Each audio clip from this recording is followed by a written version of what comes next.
Hello friends and welcome to the Exams Made Simple, and we are back again with the Hindu editorial analysis for 28th of June 2020। तो 28 जून 2020 का news analysis देखेंगे।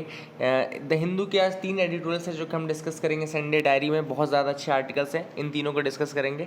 Before we start, those who want to join the टेम्स portal और those who want to join the prelims revision series जो कि हम start करने वाले हैं 29 से। बेसिकली आज मैं कोशिश करूंगा कि उसका डेमो वीडियो डाल दूं ताकि आपको समझ में आ जाए कि what things and how the things are going to be discussed in that. ऐसा नहीं कि बहुत ज़्यादा अच्छा वीडियो मैं बना करके डालूंगा आपको अट्रैक्ट करने के लिए, but that will be overall just कि किस तरीके से क्लासेस कंडक्ट की जाएंगी। तो I have made a very quick video I have made for the demo purpose, so I will be uploading that soon. तो अगर आपको पसंद आता है तो you can register that for the prelims revision series as well. And वो series start होगी 29 से, and that will be covering your current affairs part, जिसका रिवीजन वीडियोस के फॉर्म में किया जाएगा। So links are given in the description, comment section below. And let's start. पहले question देख लेते हैं आज के, जिनके आंसर्स आपको लिखने हैं। कीवर्ड्स या की पॉइंट्स आप ज़रूर हाईलाइट करके बता दीजिएगा इन द की, ताकि आपका जो रिवीजन में हो जाए जो आर्टिकल्स हम डिस्कस करें, क्योंकि ये दोनों जो क्वेश्चन हैं वो आज के आर्टिकल्स पे ही हैं और आपको 2 नए टॉपिक्स के बारे में काफ़ी कुछ सीखने को मिलेगा। तो पहला क्वेश्चन है, America's sudden rush to save jobs for Americans by applying H1B and other visa ban is a double-edged sword। तो अमेरिका ने जो सडन रश किया है to save the jobs for Americans by applying H1B visa and other visa ban is a double-edged sword. दूसरा question है, what are RCTs, what are randomized control trials, how are they useful and what constitutes a good randomized control trial. तो ये आपको बताना है कि RCT क्या है, किस तरह से वो यूजफुल रहते हैं, and what constitutes a good RCT। तो दीज आर द 2 क्वेश्चन जिनके आंसर्स आपको करने हैं, जिनके आप कीवर्ड्स के फॉर्म में एटलीस्ट आप मुझे आंसर बता दीजिएगा, that will be much more useful. So let's start with the articles now. पहला है, the Hindu explains why there is a controversy over a film project on the protagonist of 1921 Malabar rebellion. तो basically इस article में जो बताया जा रहा है कि अभी एक इसका बैकग्राउंड बताता हूँ कि 1921 में एक रेबेलियन हुआ था मालाबार रीजन में, जो कि बेसिकली प्रेजेंट डे आपका केरला को कंप्राइज करता है, प्रेजेंट डे केरला स्टेट को कंप्राइज करता है। एंड इसमें बेसिकली एक रेबेलियन का नाम था मालाबार रेबेलियन, जिसको कि मोपला रेबेलियन भी कहा जाता है ब्रिटिशर्स द्वारा, या मप्पीला रेबेलियन भी कहा जाता है। ओके, तो बेसिकली ये जो मोपला या मप्पीला है, मप्पीला जो कम्युनिटी है it's a Muslim community. Okay, यहाँ पे मुस्लिम कम्युनिटी है बेसिकली इस एरिया में। एंड वहाँ पे जो लैंडलॉर्ड्स थे, जो फ्यूडल लैंडलॉर्ड्स थे और जो ब्रिटिशर्स के सिस्टम थे, उस कारण से उनको बहुत ज़्यादा नुकसान हो रहा था। जो बेचारे गरीब किसान थे या इस तरह के लोग जो रहते थे, उनको बहुत ज़्यादा नुकसान हो रहा था because of the policies of Britishers. And वो सपोर्ट करते थे किनको, फ्यूडल लॉर्ड्स को। तो ये उस समय का ये रेबेलियन है जब 1921 में इंडिया में जो चल रहा था, क्या चल रहा था, खिलाफत प्लस नॉन कॉपरेशन चल रहा था। अगर आपको पता है तो 1921 के आसपास 1919 से 1922 तक 2 रेवोल्यूशन साथ में चलते हैं, जिसको खिलाफत मूवमेंट बोलते हैं। खिलाफत मूवमेंट मोहम्मद अली, शौकत अली जो 2 भाई थे उन्होंने स्टार्ट किया था। एंड ये क्यों, आप सबको याद होना चाहिए कि जो खिलाफत स्टार्ट हुआ था वो ऑटोमन एम्पायर के गिरने के बाद स्टार्ट हुआ था। ऑटोमन एम्पायर जो था, जो टर्की का ऑटोमन एम्पायर था, वो जब फॉल होता है और खलीफा की पावर्स ले ली जाती हैं, उस समय पर बेसिकली ये खिलाफत स्टार्ट हुआ था। और उसका हमने साथ दिया था through our non cooperation movement. Non cooperation movement जो महात्मा गांधी द्वारा स्टार्ट किया गया था, उसने उसका साथ दिया था। इसी कारण से ऐसा है कि जो मालाबार रेबेलियन या मप्पीला रेबेलियन जब आया, तो उस समय भी एक जो खिलाफत का उसमें पुश था, खिलाफत के साथ वो काफ़ी ज़्यादा खुद को कोऑर्डिनेट कर पा रहे थे एंड वहाँ से भी वो थोड़ा पावर गेन कर रहे थे। इसी कारण से महात्मा गांधी ने मप्पीला या मोपला रेबेलियन को भी सपोर्ट किया था। ये भी यूपीएससी अगर पूछेगा तो आपको दिमाग में रखना। तो ये बहुत सारे फैक्ट्स हैं जिनके बारे में हम डिस्कस कर रहे हैं। अभी हुआ बेसिकली कंट्रोवर्सी यहाँ से स्टार्ट हुई कि एक मूवी बनाने का सोचा गया मप्पीला रेबेलियन पे या मालाबार रेबेलियन पे। तो वहाँ पे 2-3 नए और लोगों ने भी मूवी बनाने का सोचा, एंड इस कारण से थोड़ा कंट्रोवर्सी है कि कौन एक्ट करेगा कौन नहीं है। तो वो हमको कंट्रोवर्सी में इंटर नहीं करना है, लेकिन जो क्वेश्चन आएगा वो 1920 के मालाबार रेबेलियन पे आएगा, ठीक है ना। तो यहाँ पे आपको याद रखना है। अब मालाबार रेबेलियन मैंने पहले बता दिया कि इसको मप्पीला रेबेलियन भी कहा जाता है या मोपला रेबेलियन भी कहा जाता है। And it broke out in the southern taluk of Malabar in August 1921। 1921 अगस्त में ये ब्रेकआउट हुआ। The government troops captured Haji in 1922। Haji जो है वो एक बहुत बड़ा टॉल फिगर है during the Malabar rebellion. Haji मैं थोड़ा आगे इसके बारे में बताऊंगा आपको। एंड 1922 में हाजी को अरेस्ट कर लिया जाता है बाय द ट्रूप्स एंड तब ये रेवेलियन थोड़ा फिजल आउट होता है। Okay, it largely took the shape of guerrilla type of attack on the जानमीज।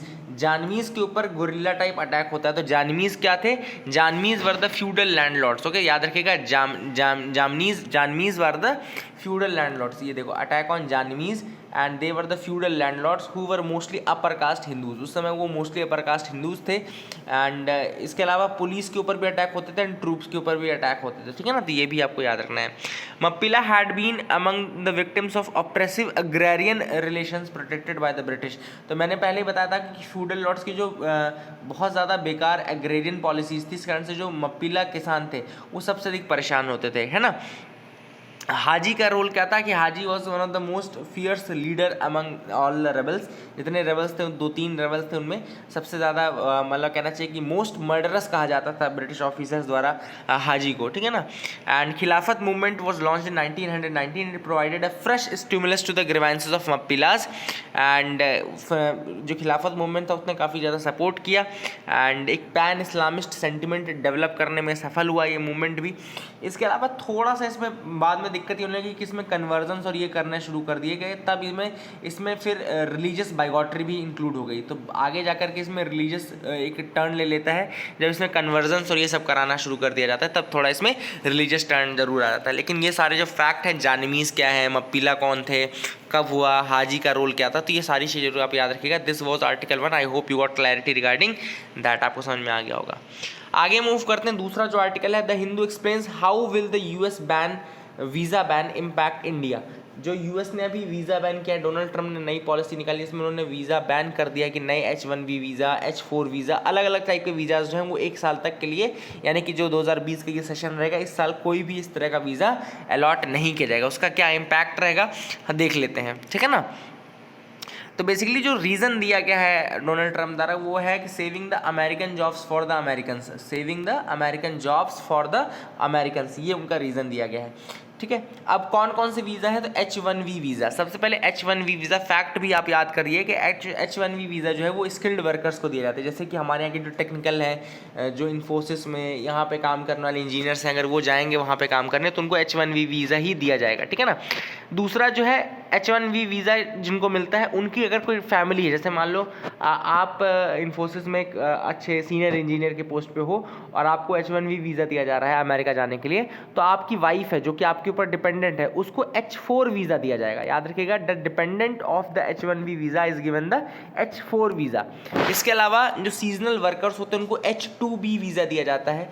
जो L1 वीज़ा है वो इंट्रा कंपनी ट्रांसफर्स के लिए दिया जाता है एंड उनके जो डिपेंडेंट्स रहते हैं उनको L2 वीज़ा दिया जाता है एंड J1 वीज़ा दिया जाता है स्टूडेंट्स के लिए। तो ये अलग अलग टाइप के वीज़ाज़ हैं जिनको कि प्रोवाइड किया जाता था। H1B वीज़ा स्किल्ड वर्कर्स को, उनकी जो डिपेंडेंट फैमिली थी उनको H4 वीज़ा, H2 वीज़ा दिया जाता था सीजनल वर्कर्स को, L1 वीज़ा दिया जाता था इंट्रा कंपनी ट्रांसफर्स को। दूसरा आपके जो इंट्रा कंपनी ट्रांसफर्स की डिपेंडेंट फैमिली थी उनको L2 वीज़ा दिया जाता था और जो स्टूडेंट्स जाते थे वर्क स्टडी प्रोग्राम के लिए उनको J1 वीज़ा दिया जाता था। How will the ban be beneficial for Americans. जैसा कि बोला जा रहा है कि अमेरिकन जॉब्स फॉर अमेरिकन्स ये कहा जा रहा है, तो क्या ये इतना यूज़फुल रहेगा? तो ऑथर का यहाँ पे ये कहना है कि इतना ज़्यादा बैन लगाने के बाद भी ऐसा लग नहीं रहा कि इससे कुछ फ़ायदा उनको मिलेगा। क्यों नहीं मिलेगा? क्योंकि सबसे पहली बात कि ये जो बैन है ये आगे जो फ्रेश इशू होने वाले वीज़ाज़ हैं उनके ऊपर है।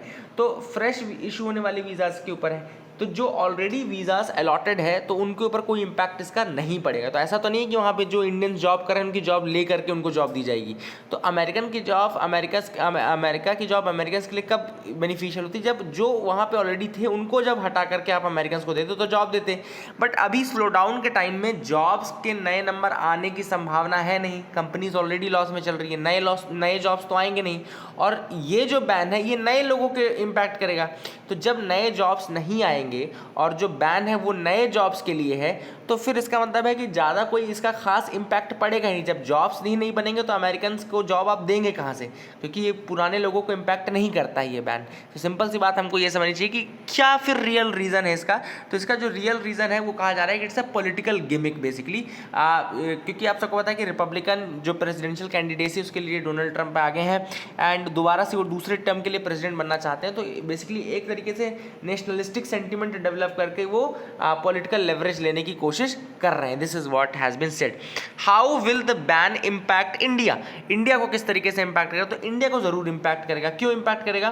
क्योंकि हमारी जो इकोनॉमी है वो भी स्लो डाउन के फेज़ में है, और आईटी इंडस्ट्री जो है, सॉफ्टवेयर इंडस्ट्री जो है, जहाँ पे most of the people get this H1B visa and all, वो बहुत बड़ा सोर्स है हमारे कंट्री में रेवेन्यू का। अगर हम डेटा देखें, अगर हम फैक्ट देखें तो लगभग 85,000 H1B वीज़ाज एनुअली इशू किए जाते हैं, of which 20,000 went to graduate students, 65,000 to private sector applicants. ये इतने लोगों को मिलते हैं, और इससे बहुत ज़्यादा जो पैसा है, रेमिटेंसेस है, ये सब भी बहुत ज़्यादा आते हैं। अब जब से ये पॉलिसी आ गई है तो लगभग 2,19,000 वर्कर्स का जो है वो वीज़ा ब्लॉक हो जाएगा। लगभग 2,19,000 workers visa will be blocked, and इस कारण से जो हमारे यहाँ के, एक तो यहाँ पे भी अब जब यहाँ के लोगों को बाहर जॉब मिल जाता था तो हमारे यहाँ का बर्डन थोड़ा कम हो जाता था। अगर यहाँ के लोगों को बाहर जॉब नहीं मिलेगा तो हमारे यहाँ एक तो बर्डन बढ़ेगा, दूसरा जो रेमिटेंस हमको बाहर से यहाँ मिलता था वो कम हो जाएगा। तो ये एक तरीके से नुकसान ज़रूर हमको हमारी इंडस्ट्रीज़ को फेस करना पड़ेगा। तीसरा सबसे बड़ा नुकसान ये है कि अभी इकोनॉमिक स्लो डाउन है, तो हमको ऐसी चीज़ें मतलब चाहिए थी जहाँ से हमारे रिसोर्सेज बढ़ सकें, जहाँ से हमारी इकोनॉमी उठ सके। बट ये ऑलरेडी एक ऐसी जगह है जहाँ पे उठ रही थी इकोनॉमी, तो और ज़्यादा थोड़ा डाउनफॉल देखने को मिलेगा। तो ये एक इम्पैक्ट देखने को मिलेगा। डबल एज्ड स्वॉर्ड बोला गया है आर्टिकल में इसको। क्यों? क्योंकि जो इमिग्रेशन या इमिग्रेंट्स हैं वो यूएसए में जाकर के बहुत अच्छा काम करते हैं। इनफैक्ट अगर आप सुंदर पिचाई को देखें तो वो भी एक तरीके से इमिग्रेंट का ही ना, सत्य नडेला देख लो, ये सब इमिग्रेंट्स ही तो है वहाँ पे। तो बेसिकली ऐसे लोग बहुत अच्छा काम करते हैं। ह्यूमन रिसोर्स एक बहुत इंपॉर्टेंट चीज़ है किसी भी कंट्री की इकोनॉमी को उठाने के लिए। तो ऐसा नहीं कि अमेरिका को नुकसान नहीं होगा, लेकिन हाँ पॉलिटिकली लेवरेज लेने के लिए ज़रूर ये मूव किया गया है by the president Donald Trump, याद रखिएगा। तीसरा जो आर्टिकल है वो है the Hindu explains why is there a stress on randomised controlled trials. Randomised controlled trials क्या हैं और क्यों इन पे स्ट्रेस दिया जा रहा है? तो बैकग्राउंड इसका ये है कि पतंजलि आयुर्वेद जो कि हरिद्वार उत्तराखंड में बेस्ड है, उसने एक दवाई बनाई कोरोनिल और स्वासरी। ओके, कोरोनिल और स्वासरी दवाई बनाई, that would be curing your covid in 7 days. ऐसा उन्होंने कहा कि 7 दिनों में ये कोविड-19 को ठीक कर देगा। अब government through the ministry of Ayush, government ने मिनिस्ट्री ऑफ आयुष जो कि आयुर्वेदा, योगा एंड नेचुरोपैथी, यूनानी सिद्धा एंड होम्योपैथी, इन्होंने रिस्पॉन्ड किया एंड ये कहा कि बेसिकली आपने जो क्लेम किया है कोविड-19 के वो किस बेसिस पे किया है, कौन से ट्रायल्स आपने किए। क्योंकि इंडिया में एक बॉडी है clinical trials registry, clinical trials registry, जिसके साथ टेंडम में रह करके आपको ट्रायल करने पड़ते हैं, रिजल्ट्स को पब्लिक करना पड़ता है, कैसे सेटिंग में आपने ट्रायल किया था, क्या किया था क्या नहीं, ये सारी चीज़ें उसमें डिसाइड करनी पड़ती है और आपको बताना पड़ता है, ठीक है ना। तब जा कर के आपकी दवाई सेलेक्ट की जाती है, उसमें प्रॉपर बहुत समय तक ये ट्रायल चलते हैं। तो इन्होंने यही कहा कि आपने किस बेसिस पे ये चीज़ किया, और अगर आप नहीं बता पाए तो you will be attracting punishment regarding this through the provisions of Drugs and Magic Remedies Objectionable Advertisement Act of 1954। तो drugs and magical remedies objectionable advertisement act 1954 का ये एक्ट है जो कि इस तरीके के एडवर्टाइजमेंट जो होते हैं उनके रिगार्डिंग स्ट्रिक्ट एक्शन लेने का काम करता है। तो drugs and magic remedies objectionable advertisement act of 1954, तो ये आपको याद रखने वाली चीज़ है। अब देखने वाली बात यह है कि क्या है ये RCT यानी कि रैंडमाइज्ड कंट्रोल ट्रायल होता क्या है।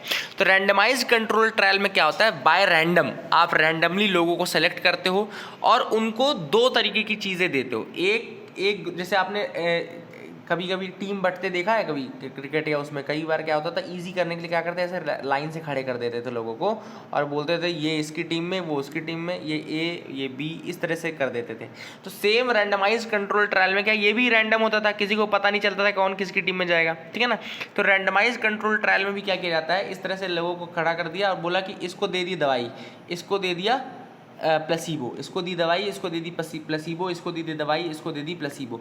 प्लेसिबो क्या होता है? प्लेसिबो इफेक्ट पहले भी मैंने आपको बताया हुआ है कि प्लेसिबो इफेक्ट में क्या होता है कि आपको ऐसा बोला जाता है कि ये एक ऐसी दवाई है जो मैं अमेरिका से लेके आया हूँ, आपके लिए प्रॉपर ले आया हूँ। इस तरह से डॉक्टर कई बार आपको बोलता होगा, अच्छा ठीक है ये दवाई खाओगे शाम तक ठीक हो जाओगे। तो एक्चुअली वो दवाई नहीं रहती, उसमें उस गोली में कुछ नहीं रहता है, वो ऐसे ही मतलब बंटा टाइप की गोली रहती है जिसको कि आप खाओगे और सिर्फ टेस्ट आएगा वो, और वो वहीं के लोकल पीछे की दुकान से उठाई हुई गोली रहती है। लेकिन उसको बोला इस तरह से जाता है, प्रेजेंट इस तरीके से किया जाता है कि ये बहुत ज़्यादा अच्छी इफेक्टिव दवाई है, अमेरिका से लाई है, सिर्फ तुम्हारे लिए लाई है।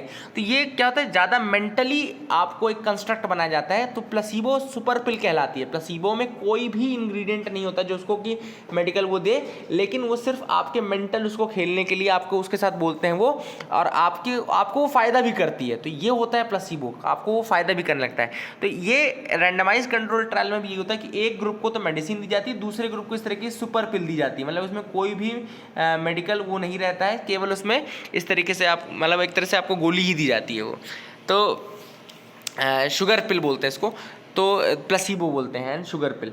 तो it's a drug without any active substance, याद रखिएगा it's a drug without any active substance. फिर इसके बाद रैंडमाइज कंट्रोल ट्रायल में देखा जाता है कि जिन लोगों को दवा दी उनके ऊपर क्या असर रहा, जिन लोगों को प्लेसिबो दिया उनके ऊपर क्या असर रहा। तो इस तरीके से बेसिकली ट्रीटमेंट किया जाता है। इसका आइडिया है to measure and compare the outcomes, दोनों को कंपेयर किया जाता है कि जिनको दवाई दी उन कितने लोगों को दवाई दी थी, कितने लोगों को प्लेसिबो दिया था, दवाई जितनों को दी थी उनमें से कितने ठीक हुए, कितने नहीं रहे, प्लेसिबो जिनको दिया उनमें से कितने ठीक रहे, कितने नहीं रहे। तो ऑथर ने यहाँ पे बोला कि आरटीसी इस तरह के इन सारे फैक्टर्स पर डिपेंड करता है। आरटीसी डिपेंड करता है किस तरीके का इंटरवेंशन किया गया, किस तरीके का इवैल्यूएशन किया गया, कितने नंबर ऑफ पार्टिसिपेंट्स थे, ठीक है ना। तो ये अलग अलग टाइप के होते हैं। अब अलग अलग टाइप के ट्रायल्स भी होते हैं, जैसे एक होता है single blind trial. Single blind trial मतलब कि जो पार्टिसिपेंट्स रहते हैं या जो इन्वेस्टिगेटर्स रहते हैं उनमें से किसको नहीं पता रहता कि किसको क्या असाइन किया गया है, ये सिंगल ब्लाइंड ट्रायल्स हैं। डबल ब्लाइंड ट्रायल्स होते हैं, उसमें पार्टिसिपेंट्स और इन्वेस्टिगेटर्स दोनों को ही पता नहीं रहता कि किसको क्या असाइन किया गया है। तीसरा होता है ट्रिपल और क्वाड्रपल ब्लाइंड ट्रायल्स, जिसमें 3 से 4 ऐसे रेलिवेंट ग्रुप्स रहते हैं जिनको पता नहीं रहता कि किसको क्या असाइन किया गया है। तो single blind trials, double blind trials और triple and quadruple blind trials भी अलग अलग टाइप ऑफ ट्रायल्स है, ठीक है ना। अब एक अच्छा आरटीसी होने के लिए, यानी कि एक अच्छा रैंडमाइज्ड कंट्रोल ट्रायल होने के लिए क्या क्या होना चाहिए, तो एक गुड जो आरसीटी होता है उसमें एक तो इनफ नंबर ऑफ पार्टिसिपेंट्स होने चाहिए। ये चीज़ एक एक करके अपन देखते हैं, इनफ नंबर ऑफ पार्टिसिपेंट्स होने चाहिए। अब अगर हम बाबा रामदेव वाला देखें एग्जाम्पल, तो क्या उसमें इनफ नंबर ऑफ पार्टिसिपेंट्स थे? तो नहीं थे। उसमें केवल 100 लोग थे, केवल और केवल 100 लोग, जिनमें से उन्होंने आधों को दिया प्लेसिबो, आधों को दिया वो, ठीक है ना। दूसरा, एक आपको प्रॉपर डिफरेंस समझ में आना चाहिए कि मतलब कंपेयर करते बनना चाहिए एक अच्छे आरसीटी के बाद। लेकिन अगर हम बाबा रामदेव का आरसीटी देखें तो उसमें बिल्कुल पता नहीं चल रहा, क्योंकि जितने लोगों को उन्होंने दवाई दी थी उनमें से 31 लोग ठीक हो गए तीसरे दिन, लेकिन जिनको प्लेसिबो मिला था उसमें से भी 25 लोग ठीक हो गए, जिनको दवाई दी ही नहीं थी उसको उसमें 25 लोग ठीक हो गए। तो आप कंपेयर नहीं कर सकते ना कि कौन सी एक्चुअल में वो दवाई का फ़ायदा है या वो अपने आप ठीक होने वाले लोग थे। ऐसा तो नहीं कि उन लोगों को इन्फेक्शन बहुत कम लेवल का था जो खुद ही ठीक हो जाने वाला इन्फेक्शन था। तो आपको यहाँ पर डिफरेंस करते नहीं बन रहा है, मतलब कि दोनों जब आरसीटी होता है तो एक अच्छा आरसीटी आपको प्रॉपर डिफ्रेंशिएट करके बता देता है कि दवाई यूज़फुल है कि दवाई यूज़फुल नहीं है। लेकिन जब ऐसा आरसीटी होता है कि 31 लोग दवाई से ठीक हो रहे हैं और 25 लोग बिना दवाई के ठीक हो जा रहे हैं, तो बेसिकली आप यहाँ पे कंपेयर नहीं कर सकते कि एक्चुअल में दवाई से ठीक मतलब होने वाले ज़्यादा, मतलब एक प्रॉपर डिफरेंस आपको नहीं देखते मिल रहा है। तो ये सारी चीज़ें हैं, ठीक है ना। फिर यही चीज़ ऑथर ने भी कही कि ये जो हरी थी, जो जल्दबाजी थी जिसमें कि दवाई ये बनाई गई, बेसिकली कहीं ना कहीं वो उसमें बिजनेस मोटिव भी था, आप कह सकते हैं, क्योंकि ऐसी अपॉर्चुनिटीज़ को यूज़ किया जाता है बाय द बिजनेसेस, क्योंकि जब उनको लगता है कोरोना का फियर लोगों में ज़्यादा है तो इस फियर को वो भजाने की कोशिश करते हैं, इस फियर का यूज़ करने की कोशिश करते हैं और अपने बिजनेस गेन्स के लिए वो जल्दी में निकाल दिया उन्हें कोरोनिल से। जैसे शुरू में हाइड्रोक्सीक्लोरोक्विन, जो कैडिला कंपनी है, कैडिला कंपनी आपने देखा होगा, हाइड्रोक्सीक्लोरोक्विन के चक्कर में कैडिला के शेयर बहुत ज़्यादा ऊपर आ गए, लेकिन बाद में जब रैंडम रिकवरी ट्रायल और सॉलिडारिटी ट्रायल के बाद पता चला तो उनके फिर शेयर बाद में डाउन हुए, लेकिन तब तक उन्होंने ऑलरेडी अपना काफ़ी ज़्यादा प्रॉफिट बना लिया था। तो यही चीज़ इसी लेवरेज पे बाबा रामदेव या उनकी कंपनी जो चल रही थी वो भी, पतंजलि भी इसी लेवरेज पे ही खेल रही थी, बेसिकली कहना चाहिए। ओके, अब वही चीज़ ऑथर ने आगे बोली कि एथिकली जो RCT होता है वो तभी होना चाहिए जब आपको बिल्कुल ये श्योरिटी है कि हाँ ये चीज़ काम करेगी, तभी वो एथिकली राइट मानी जाती है। अदरवाइज ऐसा नहीं कि आप रैंडमाइज लोगों के ऊपर इस तरह से ट्रायल कर सकते हो, क्योंकि वो उनकी जान को भी खतरा रहता है ना। तो आप एथिकली ये चीज़ तभी सही रहेगी जब आपको बिल्कुल पता हो कि ये चीज़ फ़ायदा करेगी, बस आपको टेस्ट करना है, ठीक है ना। अब ऑथर ने कहा कि एक प्रॉपर RCT का एग्जाम्पल अगर हम देखें तो वो है सॉलिडेरिटी ट्रायल और रिकवरी ट्रायल। रिकवरी ट्रायल और सॉलिडेरिटी, रिकवरी ट्रायल जो है वो कौन करा रहा है, तो रिकवरी ट्रायल UK यानी कि यूनाइटेड किंगडम में हो रहा है, याद रखिएगा। सॉलिडेरिटी ट्रायल अगर आपसे कोई पूछे कि कौन करा रहा है तो वो WHO करा रहा है, ठीक है ना। तो WHO करा रहा है सॉलिडेरिटी ट्रायल, और ये UPSC क्वेश्चन पूछ सकता है आपसे कि सॉलिडेरिटी ट्रायल कौन करा रहा है, तो WHO करा रहा है। रिकवरी ट्रायल कौन करा रहा है, तो UK करा रहा है, ठीक है ना। तो ये भी आपको याद रखना है। ये एक प्रॉपर है जहाँ पे सोचो कि कितने ज़्यादा लोगों के ऊपर टेस्ट किया गया। दूसरा हाइड्रोक्सीक्लोरोक्विन का जो हाइप था उसको खत्म किया गया, पता चल गया प्रॉपर कि एक फ़ायदा नहीं कर रही है। वहीं रेमडेसिविर जो दवाई थी वो फ़ायदा कर रही थी, तो इसका पता चला। मतलब अभी एक और दवाई थी डेकाहेक्साथोन, उसको भी इंक्लूड किया गया। तो ये सारी चीज़ें जो हैं ये पता चलता है RCT से, तो उसकी वैल्यू भी काफ़ी ज़्यादा है। लेकिन अगर इस तरीके से बाबा रामदेव टाइप का RCT हुआ तब तो उसका कोई फ़ायदा नहीं देखते मिल रहा। So these were the articles which we discuss today. I hope you got clarity, काफ़ी कुछ सीखने को मिला होगा। And that is it for the day. Thank you and have a nice day.